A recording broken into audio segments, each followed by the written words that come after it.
अस्सलामु अलैकुम एवरीवन। तो आज हम तारीख़ तिब में पढ़ेंगे तिब अहद अब्बासी में। अहद अब्बासी को अहद अब्बासिया भी कहते हैं, चूँकि इस अहद में अब्बासी खलीफा हुक्मरां थे, इसलिए उसको खिलाफ अब्बासिया का ज़माना भी कहा जाता है। अब्बासी खिलाफत का सिलसिला अहद अमवी के इख्तिताम से शुरू होता है। पहले अब्बासी खलीफा अबुल अब्बास थे। अबुल अब्बास के बाद उनके भाई मशहूर अब्बासी खलीफा अबू जाफ़र मंसूर ने हुकूमत की बागडोर संभाली। खलीफा मंसूर ने अपना दारुल हुकूमत बगदाद को बनाया। अब्बासी खलीफा जहां अमूर सल्तनत में कामिल थे, वहीं उलूम व फ़नून की तरक्की तवस्सी के लिए भी हरदम कोशा रहते थे, यानी तैयार रहते थे, कोशिश करते रहते थे। उस दौर में अरबों ने अपनी तहज़ीब और दीगर उलूम व फ़नून को जिस कदर फ़रोग़ दिया, यानी बुलंदी पे पहुँचाया, उसकी मिसाल नहीं मिलती। दरहकीकत ये वो दौर है कि जब गुलिस्तान अरब में इल्म व फ़ज़ल के दरिया बहते थे, यानी कि बहुत ज़्यादा इल्म था और अरबी तहज़ीब व तमद्दुन तमाम दुनिया पर छाने लगा था। उस वक्त बगदाद इल्म व अदब का मरकज़ था।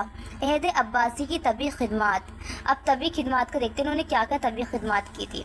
इस सिलसिले में 3 अब्बासी खलीफा अबू जाफ़र मंसूर, खलीफा हारून रशीद और खलीफा मामून रशीद की तबी खिदमात काबिल ज़िक्र है। इन खलीफा के दौरे हुकूमत में इल्म तिब के फ़रोग़ और तरक्की पर ख़ास तवज्जो दी गई थी, जिसका खुलासा दर्ज झैल यानी नीचे दिया गया है। तभी कुतुब की दस्तयाबी। कुतुब मतलब कुतुब किताब की जमा है, ठीक है, प्लूरल फॉर्म ऑफ बुक। खलीफा मंसूर के ज़माने में तिब की तरक्की व तवस्सी से मुताल्लिक़ बुनियादी और अहम काम ये शुरू हुआ कि तमाम दुनिया से तबी कुतुब लाकर बगदाद में जमा की जाने लगी। बेशतर किताबें मुसल्लम फतूहात के नतीजे में मफ्तूह ममालिक के कुतुब खानों से दस्तयाब हो गई, लाइब्रेरी। उसके अलावा अगर कोई नादिर व नायाब तबी खिदमत किसी इदारे या शख्स की तहवील में होती तो मुँह मांगी कीमत देकर हासिल कर ली जाती और बगदाद के शाही कुतुब खाने में जमा हो जाती। तभी कुतुब के तराजुम यानी उनके ट्रांसलेशंस मुख्तलिफ ममालिक से जमा की जाने वाली, यानी अलग अलग मुल्क से यानी शहर से जमा की जाने वाली तभी कुतुब जाहिर है कि मुख्तलिफ ज़बानों में थी। सही बात है, अलग अलग क्या बोलते हैं कंट्री से लेंगे, स्टेट से लेंगे तो उनकी लैंग्वेज अलग अलग होती है, तो अलग अलग लैंग्वेज होगी तो अलग अलग लैंग्वेज में बुक होगी। जब जाहिर है कि मुख्तलिफ ज़बानों में थी, अब अलग अलग ज़बानों में थी, चुनाचा उन किताबों से फैज़ याब होने के लिए लाजिम था, यानी कि अब मगर उनको फ़ायदा उठाना है तो लाजिम था, यानी ज़रूरी था कि उनका अरबी ज़बान में तर्जुमा किया जाए, ताकि उनको ट्रांसलेट कर लेंगे तो हम लोग सब पढ़ पाएंगे, यानी कि ठीक है। चुनाचा खलीफा हारून और मामून के ज़माने में उस काम के लिए दुनिया भर से बेहतरीन मुतरजमीन भारी अजरत के औज़ बगदाद में जमा किए गए, यानी जो ट्रांसलेटर्स होते हैं वो अच्छी खासी रकम देने के बाद जमा किए गए हैं।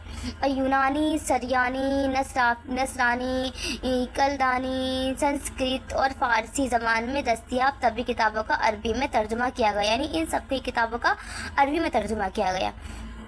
अहद अब्बासी के नामों मुतरजमीन में जिब्रील बिन बख्तिशू इब्ने मासूया, हुनैन इब्ने इसहाक, याकूब इब्ने इसहाक और साबित बिन क़रा शामिल है। बैतुल हिकमत का क़याम, ठीक है।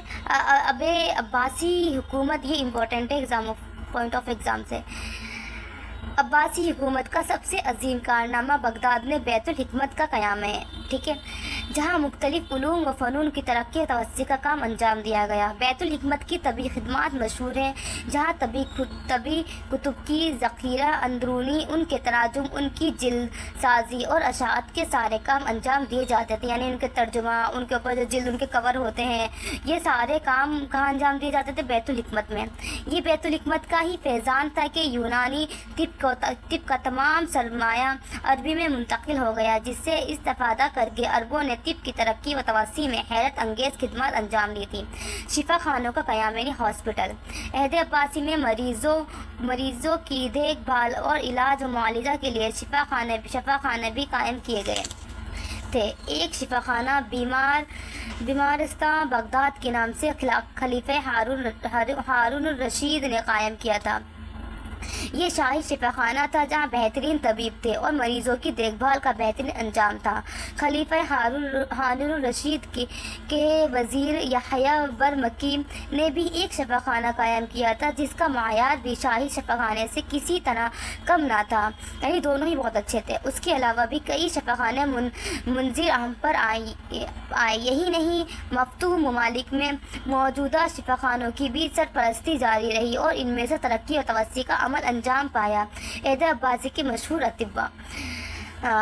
تاریخ بتاتی ہے کہ خلیفہ منصور کے دربار میں ایک عیسائی طبیب جو رجس بن جبرائیل کا نام کا تھا، وہ طب یونانی میں ماہر تھا اور خلیفہ کا طبیب خاص تھا۔ خلیفہ ہارون رشید کے عہد میں طبیب جبریل بن بختیشو کافی مشہور ہوا۔ یہ اس دور کا جانلوز تصور کیا جاتا ہے۔ خلیفہ مامون الرشید کے زمانے میں دنیا بھر کے جید اطباء بغداد پہنچے اور علاج و معالجہ اور تصنیفی و تالیف میں، یعنی رائٹر جو ہوتے ہیں، میں غیر معمولی خدمات انجام دی۔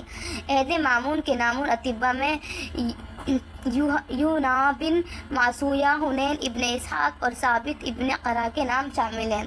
عہد عباسی کے طبی ایجادات۔ عہد عباسی میں مختلف طبی تحقیقات و ایجادات بھی عمل میں آئے۔ ابو المنصور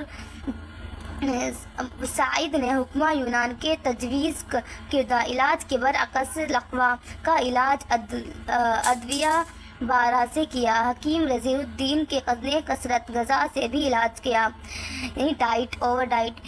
جنون کا علاج افیون سے پہلی بار انجام پایا۔ نکسیر کو روکنے، یعنی جو ناک سے خون نکلتا ہے، نکسیر کو روکنے کے لیے سرد پانی کا استعمال اسی دور میں آیا۔ ہم کرتے ہیں نا، جیسے نکسیر آ جاتی ہے، ناک سے پانی نکلتا ہے، تو ہم کیا کرتے ہیں، اس کو سر میں ٹھنڈا پانی سر پہ ڈال دیتا ہے، رک جاتی ہے وہ۔ تو کہاں پہ آیا تھا وہ؟